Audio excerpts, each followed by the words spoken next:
by the sea, by the beautiful sea. you and me, You and me. oh how happy we'll be. When each wave comes a-rolling in, We will duck or swim, and we'll float and fool around the water, over and under. and then up for air. Pa is rich, Ma is rich. so now what do we care? I love Hi, I'm your host, Harry Orgovan. Welcome to another episode of Our Lives, Our Future. We're sponsored by the South Bay Historical Society, the Chula Vista Heritage Museum, the Chula Vista Library, and the City of Chula Vista. Today we are very honored and privileged to have as our guest Supervisor Greg Cox, District 1. Hi Greg, welcome. Harry, thank you for the invitation. Oh, you're welcome very much. So can you start off by telling me where you were born and where you were brought up, your education, a bit about perhaps your parents? Sure. Well, Harry, I'm a local guy. I was born at Mercy Hospital in 1948. Both my parents were teachers in the Sweetwater Union High School District for many, many years. I know my dad was, I think, a 40-year employee with the Sweetwater Union High School District, and my mom 28 years. And had a chance to grow up here in Chula Vista. I used to go to elementary school, well, right here, F Street Elementary School, which was torn down in the mid-1960s in order to make way for the Chula Vista Public Library. I have an older brother and has since passed away, and an older sister. So I was a baby in the family, but growing up in Chula Vista, it was a great community in the 50s and 60s when I grew up, and I think it's even a better community now in 2020, and obviously has a great opportunity to expand and grow and prosper in the years ahead. Mm-hmm. So where did you have your higher education at? Well, again, I went through F Street Elementary School, Chula Vista Junior High School, Chula Vista High School, so I'm a Chula Vista guy, and then went on to San Diego State, where I got my BA degree and subsequently got my master's degree in education administration, and had the opportunity to work in the Sweetwater Union High School District for 11 years. I started off at Montgomery Junior High School when it was just being constructed. In fact, we were on a half-day session at Southwest Junior High School. Our sessions were in the afternoon, and it gave me an opportunity in the morning. I taught driver training at Montgomery High School, and then I had about 4 hours. I could go out and play a round of golf, and then report in for duty at Southwest for the afternoon classes that we had. I did that for a semester, and then at the end of that first semester I had a chance to transfer over to Bonita Vista High School, where I was ASB advisor, and then that role kind of transitioned into a more administrative role. I was a Dean of Student Activities when I left there in June of 1982. So are you married and do you have children? I am married to my wife now of almost 45 years in December. We have two adult daughters now, Elizabeth and Emily. Very proud of both of them. They all, including my wife, graduated from Hilltop High School, so I was kind of the outlier, being a Chula Vista Spartan, and they were all always ranting and raving about being Hilltop Lancers. Both my daughters are extremely well educated. One went to George Washington University and got her BA there, and her master's degree from San Diego State. That's Elizabeth. Our younger daughter Emily went to UC Santa Barbara, got her degree there, and then went on to Boston University and got her master's degree in communications. And both of them are gainfully employed. They both own their own homes, and Emily just got married about 2 years ago. So we'll see if there's some maybe grandchildren in the future. I hope. Sure, of course. I understand that you were introduced to your wife by Pete Wilson on the first mayoral campaign of Pete Wilson, and that he was the one who actually introduced you to. Is that correct? I had just started teaching at Montgomery Junior High School in September of 1971. Pete Wilson was running for mayor of San Diego He was in the state assembly at that time. And I had a little Carmen Ghia, which is really kind of a two-seater, which has kind of a seat, flop-down seat in the back. And a good friend of mine was running his campaign for mayor of San Diego, so I called up and said, hey, I got some free time. Is there anything I can do to help? And he said, well, come on down to our headquarters, which I did. And they directed me over to 2nd and C Street, where Pete Wilson's assembly office was in downtown San Diego. And so I go driving up there, and Pete was going to be out on the corner with a volunteer. And so I drive up, and there's this young lady that was standing on the corner, and I roll down the window, and she says, are you Greg Cox? And I go, yeah. She says, okay, just a second. So she went and got Pete from his office and came down, and Pete, being the gentleman that he was, he climbed in the back seat of my Carmen Ghia, which was no easy feat. And this young lady got in the front seat of the car. Mm-hmm. He introduced me to her, and about 4.5 years later, we were married. So at that time, her name was Cheryl Willett. Mm-hmm. And, it was quite an introduction to be introduced to your future wife by the future governor of California, but it has worked out very well. Good to hear. So early in your youth, you tried skydiving, I understand. So how did that work out for you? Well, when I was much younger, I kind of worked out a, I guess you'd call it, in today's vernacular, maybe a bucket list of things that I wanted to do, and right. I wanted to learn how to scuba dive, so I took some scuba diving lessons. Mm-hmm. And I actually had a bet with a fraternity brother that we'd go up and do skydiving. So we went out to Otay Lake. There was a facility, which I think is still there, that allowed you to take a couple hours of instruction and then do one skydive. And so I did that and checked it off my bucket list, and I haven't been skydiving since. Right. Did you have any trouble with the parachute at that time?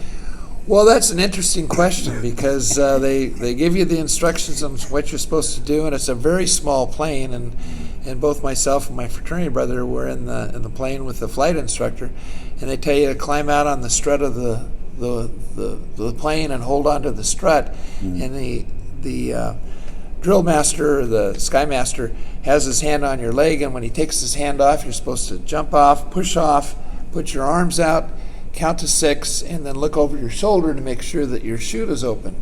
Well, I was so concentrating on everything that I needed to do, I was holding on, and I'm sure I left my fingerprints in the strut of the plane, and when his hand came off my leg, I pushed off, I pushed my arms out, and I go, oh dear, I forgot to count.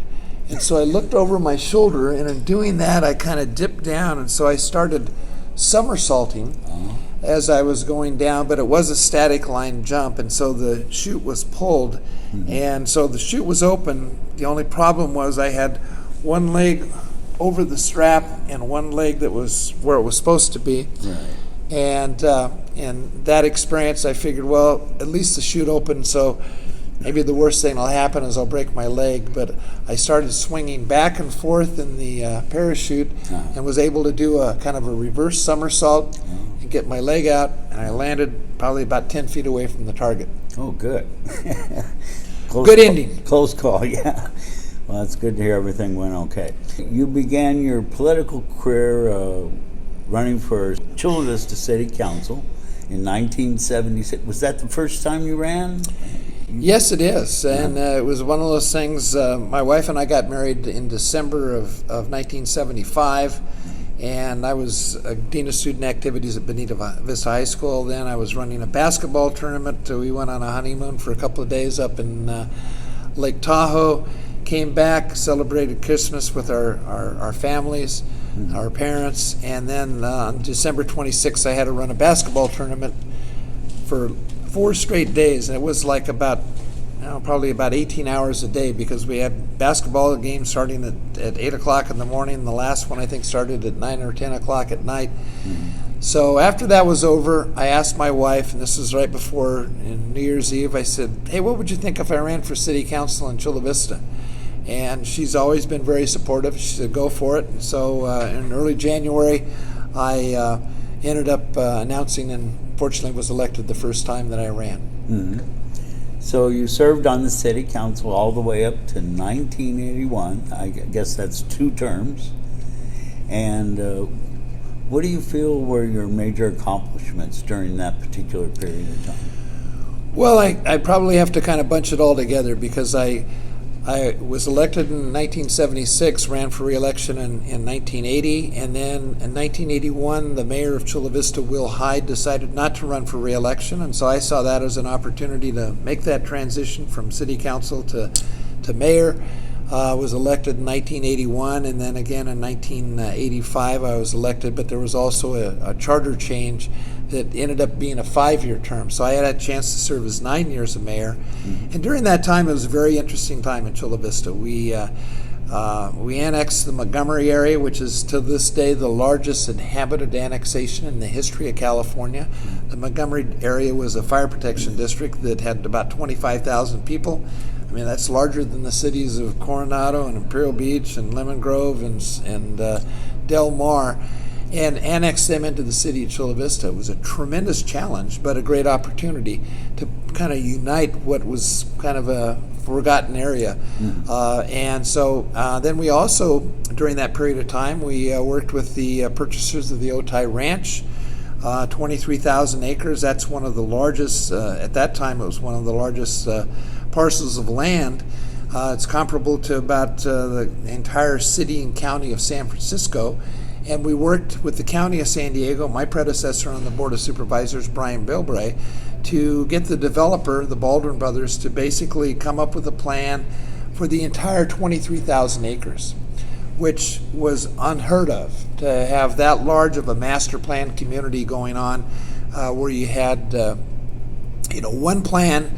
Forget about who's going to have jurisdiction over what areas, but to have one plan for that entire 23,000 acres. And the nice thing about that plan is it was approved by the city of Chula Vista and the county in 1994, is that it sets aside over 12,000 acres of land in perpetuity for public open space. And there's a funding mechanism. As homes are purchased, they pay a beneficial assessment district to maintain that property. Is that under the multi-species conservation program? Well, we do have what's called a preserve owner manager, which is a kind of a joint effort between the county and the city of Chula Vista to, as property is developed in the Otay Ranch, they have to provide 1.188 acres of open space for every acre of land that is developed. And so we've got now probably about 5,000 or 6,000 acres that's in public ownership. As the balance of the Otay Ranch is developed, the balance of that acreage will come into a ownership of the city and county of San Diego for the Otay for the Otay Ranch Preserve, and it'll be maintained through a funding source, beneficial assessment district that was created as a part of that plan. Well, is this, during this period of time, you were serving also as the executive director of the South County Economic Development Council? Well, actually, I served in that role after my term as mayor was up in December of 1990. As it turned out, I was pursuing a position in the Wilson administration. I was ultimately selected to serve Governor Wilson as his director of local government in Sacramento. But between that December conclusion of my tenure as mayor of Chula Vista and when I started in Sacramento in April, I served as the executive director, the first executive director of the South County Economic Development Corporation. So you just mentioned about the Governor Pete Wilson appointing you to the Office of Planning and Research, I guess it was. Yeah, it's actually in the Office of Planning and Research, but my title was the Director of Local Government. So I worked with cities and counties. When I was mayor of Chula Vista, I was very active in the League of California Cities. In fact, I served as president of the League of California Cities in 1987-88. So it was a good fit and an interesting time to be in Sacramento. So along this period of time, you were also the executive director of the San Diego County Disposal Association. What exactly is that? Well, actually, I was in that role after I I was up in Sacramento for a year and a half as a director of local government, and then I came back in November to Chula Vista in November of 1992, and I served, I put together my own governmental relations consulting business, and one of my clients was the San Diego County Disposal Association. I was their executive director and worked fairly closely with the city of San Diego and the county of San Diego in regards to solid waste issues and representing the trash haulers within the San Diego region. Oh, I see. So the company you're referring to, you were the president of Cox and Associates, I guess? Yes, I was, and my only other employee was my wife, Cheryl. Uh-huh. So did you retire from that company, and does it still exist today? Or? Well, it still exists on paper, but has been inactive, obviously, for a good number of years because I've had another job, and I made that transition in January of 1995 when my predecessor on the Board of Supervisors, Brian Bilbray, was elected to Congress the first time. And the Board of Supervisors went through an appointment process. I submitted my name for consideration. I think there was 21 other people that submitted their names, and they narrowed it down to 5. And then ultimately I was unanimously appointed by the other 4 members of the Board of Supervisors, and I've been on there, almost 26 years. That's incredible, Greg. Well, when my term is up on January 4th of 2021, I'll be about 3 weeks short of 26 years. Yeah. But that will be, I think, the second longest tenure on the Board of Supervisors. Diane Jacob, who has been my colleague and was one of the ones who appointed me to the board, is going to always have 2 years on me, 2 years and 3 months. So that's the way it is.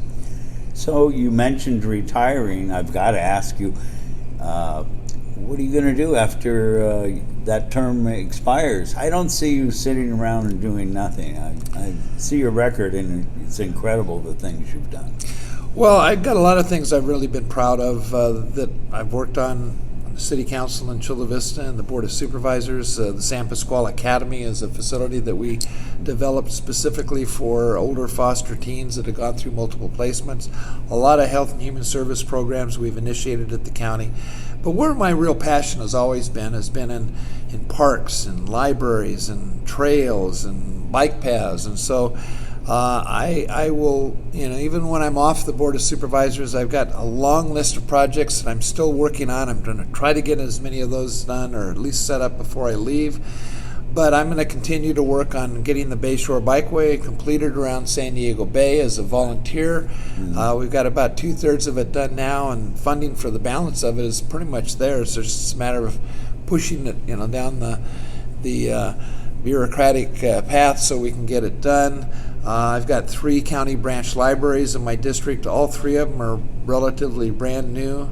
Lincoln Acres and Imperial Beach Library we just opened up about 2 years ago, and the Bonita Sunnyside Library we just had about a 4,000 square foot expansion for their children's library. The Otay Valley Regional Park, the Tijuana Valley Regional Park, the Sweetwater Regional Park have all been major focuses of my efforts over the years. In fact, we're building a campground in the Tijuana River Valley right now. We're working with the Boy Scouts to finish up a campground that should be done before the end of calendar year 2020, a few more weeks. There's a campground for the Boy Scouts that'll also be available to community organizations and groups. We've completed 22 miles of trails in the Tijuana River Valley. We've got trails we're working on Otay and Sweetwater. So got a lot of irons in the fire. Unfortunately, like any job, you're never going to get them all done before you leave, but I hope to continue to be a volunteer for maybe some nonprofits and try to get some of these projects wrapped up as a private citizen. Well, one thing I want to bring up, Greg, is your support for our Chula Vista Heritage Museum. You're an incredible person, and the things you've pushed for in your life are some of the most important things we have as a community. From the very beginning, you have supported with grants and much more support of every exhibit in our museum, from the very first one to the present one we have today. My background in education, when I was a student at San Diego State, I was a social science major, and a big part of that was history. And I think that we got to remember our history. We got to preserve it. We got to make sure that people are aware of what's happened before, so that we don't repeat history, but at the same time we share it and we let people know what their roots are. When I came back from Sacramento, when I was in the private sector with my consulting business, I went out and I worked with a number of different utility companies and the Star News, got them to kick in some money so we could get the first Chula Vista Heritage Museum set up at Memorial Park in the old, it was a Danish frieze, and at one point it was a Chamber of Commerce office building that was just kind of vacant, and lended itself as an opportunity to at least get something going. And it's been great to see the way that has grown and evolved, and the fact that it's incorporated here in the Chula Vista Library. One of my proudest accomplishments is working with some folks in Bonita to create the Bonita Museum and Cultural Center. And we love to support, through our county grant program, our neighborhood reinvestment program, and our community enhancement program, libraries and history associations that are preserving the history of our community. The old adage is, if you don't remember history, you're doomed to repeat it. Well, we can learn a lot from what's happened in the past. We can maybe have a better understanding of why things are done the way that they're done today by knowing the history of some of these things. And I've been very pleased to be able to be in a position to help the Chula Vista Heritage Museum, the Bonita Sunnyside History Facility, Coronado Museum. I mean, all of these organizations and nonprofits are doing great things in our community, and we need to support them. And I've been very pleased to be able to do that over the years through the various funding programs we have at the County of San Diego.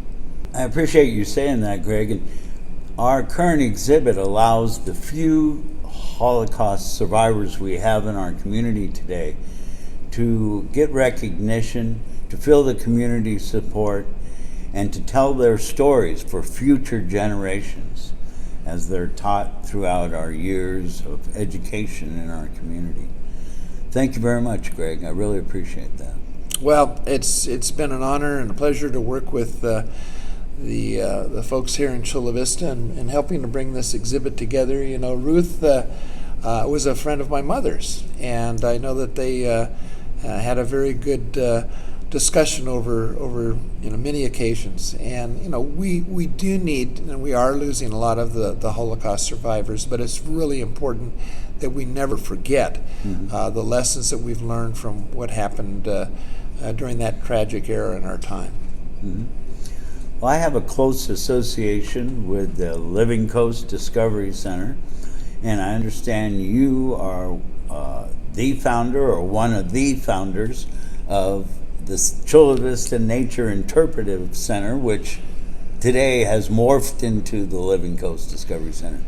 Well, when I look back on, it'll be about 40 and a half years, I guess, of service in elective office in the city council and mayor of Chula Vista, and 14 and a half years, and then 26 years on the board of supervisors. I look back on a few projects with particular fondness, and certainly the San Pasqual Academy is one institution I'm really proud of, but what is now known as the Living Coast Discovery Center is another one of those things that I'm really proud of, because it has brought the community together in so many different ways. Preserving our environment is extremely important. Trying to do what we can to deal with climate change is an issue that's going to be, something our next couple of generations are going to have to be dealing with.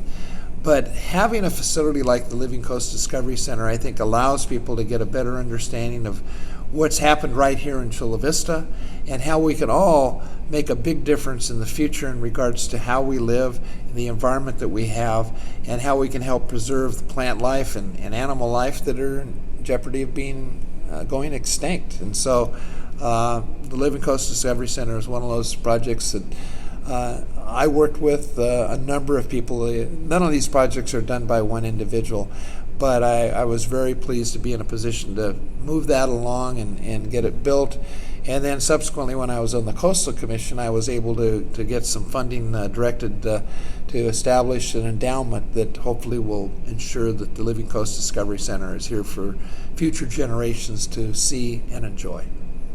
That's incredible. Thank you very much, Greg. Really Thank appreciate you. it. It's been a pleasure. So you mentioned about all the work you've done establishing parks in our region. One of the special area parks is the Otay Valley Regional Park, and you were involved with that. And also I understand your father-in-law, John Willett, was a big part of that. Can you talk a little bit about that regional park and your father-in-law? Sure. The Otay Valley Regional Park really came together when I was mayor of Chula Vista. I brought together Brian Bilbray, who is the county supervisor, and Bob Filner, who is the District 8 representative on the San Diego City Council. And I, basically sat down and worked with them to articulate the fact that here, Chula Vista is so unique in the way that we're situated. We've got a river valley to the north with the Sweetwater Park, or Sweetwater River. We've got a river to our south with the Otay River. We've got the bay to the west, and to the east, the San Miguel Mountains. And it just seemed like, since there was a regional park on the north side of the city of Chula Vista, the Sweetwater Regional Park, which the county got initiated in the early 1960s, that there was an opportunity to create a regional park which would involve all three of those jurisdictions: the city of Chula Vista, the city of San Diego, and the county of San Diego. And we have a plan that ultimately will encompass some 8,000 acres. It'll literally go from San Diego Bay all the way back out to the Otay Dam and Otay Reservoir. As I mentioned, we have a campground that's being developed now with the Boy Scouts there. It'll open by the end of this year. And an opportunity to really create an amenity that is something all of our citizens can enjoy. So we will have, we got about 8 miles of trails right now. Ultimately, I think there'll be about 16 miles of trails. We have a bicycle skills park that's under construction. Should be done hopefully by the end of this year, first part of next year. We've got a number of different areas where people can park their cars, get out and walk on the trails. John Willett, my father-in-law, Cheryl, my wife's father, was involved for, about 13 years in working with some inmates from the Donovan prison. We were able to get some money that we directed to help pay for the prison guard, and worked with the prison to bring down this crew. I think it was 3 days a week, and they would go out and they'd rake up trash, pull up concrete. There was a lot of trash and debris in the Otay River Valley. It was just kind of an area that people use as a dumping ground. And over the years, I can't remember how many tons of trash and debris that was hauled out of there. And we got an agreement from Republic Waste Services to basically provide us the bins, and then they waived all the trash fees. Wow. So that we could get those bins filled up, take all that trash, the concrete rubble, the old cars, the tires, all the junk that was down there, and get it cleared out. And now we've got a regional park that I think we can be proud of. San Diego City has a park ranger at the ranger station at the Bayer Boulevard, and then we have our county park ranger out at Otay Lake, and they all work very well together in order to make that something that we can all be very proud of and certainly enjoy. A big part of what's going to take place in Chula Vista, then starting next year and the ongoing years, will be the Bayfront Development. Can you tell me what your part in that was and how you served in bringing that all about? Well, the Chula Vista Bayfront has been the unaccomplished goal, I think, of mayors going back to 1970. I remember when I got elected to the city council in 1976, the first meeting I went into, there was a closed session to talk about the litigation that was going on between the city of Chula Vista and the property owner at that time, Santa Fe Land Improvement Company. And over a period of years, we kind of worked with them to agree that, hey, instead of fighting each other, let's try to come up with a plan that works for the entire community. And so in 1984, when I was mayor of Chula Vista, we actually got a Chula Vista local coastal plan approved by the Coastal Commission, which was quite an accomplishment. Unfortunately, there was a change of ownership and a lot of delays and a lot of new federal requirements in regards to preserving habitat areas. The creation of the Sweetwater National Wildlife Refuge occurred in the latter part of my term as mayor. And so we started working with the U.S. Fish and Wildlife Service and other environmental groups to develop a plan for that. Well, I never got it done as mayor of Chula Vista. There's been several mayors since then, including when my wife was mayor of Chula Vista in 2006 to 2014. She was able to work with the Coastal Commission, and they actually got a plan approved, which is the plan of record right now. And, over the years, many mayors, many council members, it's evolved to the point now where there is a developer, the Rita Development Corporation out of Texas, that is moving forward to develop the Chula Vista Bayfront. The Gaylord Hotels, I think, are a part of that, and there'll be a major hotel facility, 2,000 bed convention facility that will really make a big difference, I think, in Chula Vista. It'll open that area up for public use and enjoyment, and I think, fortunately, I was in a position on the Board of Supervisors where we were able to provide a $25 million grant to the city of Chula Vista. It's really a loan, but it'll be paid back in future years as the property values increase in that area. So it's not going to come at a direct cost to the city of Chula Vista. It'll be paid back basically by the county share of the property tax that will come in once that hotel development is done. And I couldn't be more delighted to see that project to come to fruition. It's something the city is dependent on and look forward to. And I think once it's done, I think the citizens of this region, not just Chula Vista, but National City, Imperial Beach, Coronado, I think it's something that'll be a regional attraction for everybody. Mm-hmm. Did you have a part in bringing the Olympic Training Center to Chula Vista? Well, when I was mayor of Chula Vista, there was an effort by a lot of people in the San Diego region to see if we could come up with a site for an Olympic Training Center. Fortunately, at that time, we were working with the East Lake Development Company. They had about 3,200 acres of land that they had processed through the city of Chula Vista, really our first master planned community.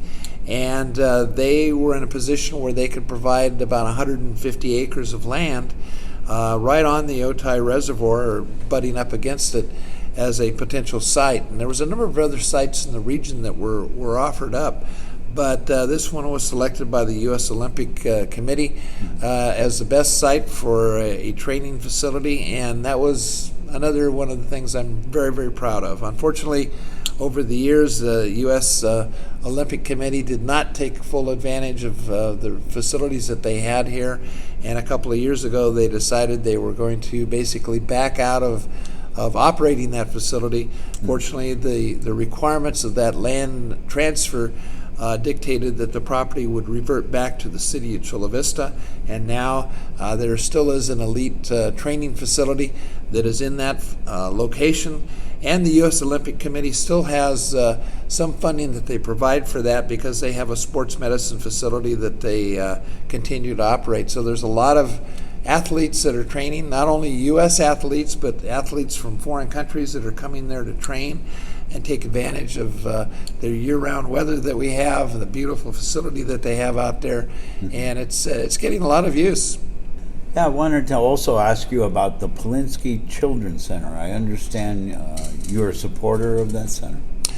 Yes, the county of San Diego had a facility that was called the Hillcrest Receiving Center, and it was a facility that had been in operation for 20 or 30 years, and it was basically, if a child was being removed from their biological family because of abuse, or maybe the parents were arrested or involved in a car accident and there weren't any relatives, it was really a deplorable facility. And so before I got on the Board of Supervisors, there was an effort to work to come up with a better facility. And as it turned out, the Polinsky family made a major donation, and the Polinsky Children's Center was basically created. It was constructed right before I got on the Board of Supervisors, and is really kind of an area where when a child is removed from a family, they go there first, they're assessed, and then they work very diligently to put them in a proper placement with a foster family. I can tell you that maybe it was my background in education, but the foster care system in San Diego County was something that I really wanted to see improved. And so when I came on the board, I think we had over 7,000 children in our foster care system. And over the last 26 years, we've got it down to less than 3,000 children now are in foster family placements. And of course, we have the Polinsky Children's Center that is kind of the first stop when they're removed from a family. But we also have the San Pasqual Academy, which is the country's first and maybe only residential education facility for older foster teens that have gone through multiple placements. And I have to tell you, over the last 20 years, next year will be actually the 21st graduating class, we've seen probably close to 1,000 kids graduate from Polinsky, from the San Pasqual Academy. Most of them are going on to 2 or 4 year colleges, which is almost unheard of. The graduation rate of kids in foster care nationally is less than 50%. At San Pasqual Academy, it's about 95%, and a good percentage of them, probably upwards of about 80%, are going on to 2 or 4 year colleges, which is unheard of anywhere in the country. I'm very proud of that also. I bet you are. I really want to commend you for your work with people who need care, families, support, just supporting the community to be whole and healing where it needs to be healed. It's incredible the work you've put forth for our community. Organizations you've been a part of are the Kiwanis Club, ARC, the Optimist Club, the Chula Vista Boys and Girls Club, Chula Vista Charitable Foundation, the Elks Lodge, the JCs, you were president, Chula Vista Rotary, Nautical Heritage Society, the YMCA, the United Way. That's incredible. That's an incredible list of organizations being connected with and honored by. Can you talk to me a little bit about that? Well, on some of those I've been honorary members of. Chula Vista is an incredible community that has so many people that volunteer in so many different ways, and we got tremendous service clubs in this community. I was a charter member of the Bonita Optimist Club, and still am a dues-paying member of that. And the Elks Lodge, I'm a member, but I'm not a very good member because I pay my dues every year, but I just don't have the time to get out and do some of the activities that they're involved with. But community is really a reflection of the people that live in it. And I think maybe it's my experience I had as an ASB advisor and Dean of Student Activities at Bonita Vista High School. I really saw my role at that school is trying to get people involved in their school activities. So whether it's service clubs or whether it's athletics or French club or, just get involved, do something. Make your school a better school. And I think that same attitude is led me to do the same type of things. If I'm going to encourage people to do that at school, I certainly ought to be a good example of getting involved in my community. And again, nobody accomplishes anything by themselves, but by working together, you truly can make a tremendous difference in your community, in your school. And if nothing else, I hope that I've encouraged people to get involved, to do a service project. I mean, picking up trash is not anything that's exciting, but it can really make a difference in a community in the way that people have a perception of their community. Mm-hmm. And then I've had a chance also that I'm very proud of the fact that in my years on the city council in Chula Vista, I worked with the League of California Cities and had a chance to serve as president of that association in 1987-88. On the Board of Supervisors, I got involved with the California State Association of Counties. Had a chance to serve as president of that association in 2004 and 2005. And then this past year, a year and a half ago now, I had the opportunity to serve as president of the National Association of Counties, which is representing all 3,069 counties across the United States. And it was a very unique opportunity to work with county supervisors, county commissioners across the country in trying to address some of the shortcomings we see in funding streams and efforts at the federal level to make all of our lives a little bit better. So it's been a great opportunity, and I don't regret a minute of it. That's great, Greg. So you've been a leader not only here locally, but throughout the United States, representing our community, and I appreciate the incredible job you've done, Greg. Thank you. Harry, thank you very much. Well, I feel very blessed. I was raised in a community that I found very nurturing. I had great parents and a great family with my brother and sister as we were growing up. We did a lot of things together, and it's a very unique opportunity to grow up and become a member of the city council and the mayor of your hometown, and to see the changes that have occurred over the years. I'd like to think most of them are pretty positive. There's always a few things that could be improved, but then to have the opportunity to go on the Board of Supervisors for 26 years was not anything that I necessarily had on my bucket list when I was a young man trying to figure out what I wanted to do when I grow up. I guess in some respects I'm still trying to figure out what I want to do when I grow up, and I guess I'll find that out in maybe the months and years ahead, but it's been a great opportunity to serve the citizens of this region, and I hope to continue to do that in the future in perhaps a different role. Well, thank you very much, Greg, and I want to let everyone know that they're still offering the face mask here at the Chula Vista Civic Center Library at 4th and F. We have them in adult sizes, and I understand they'll be getting children's sizes also.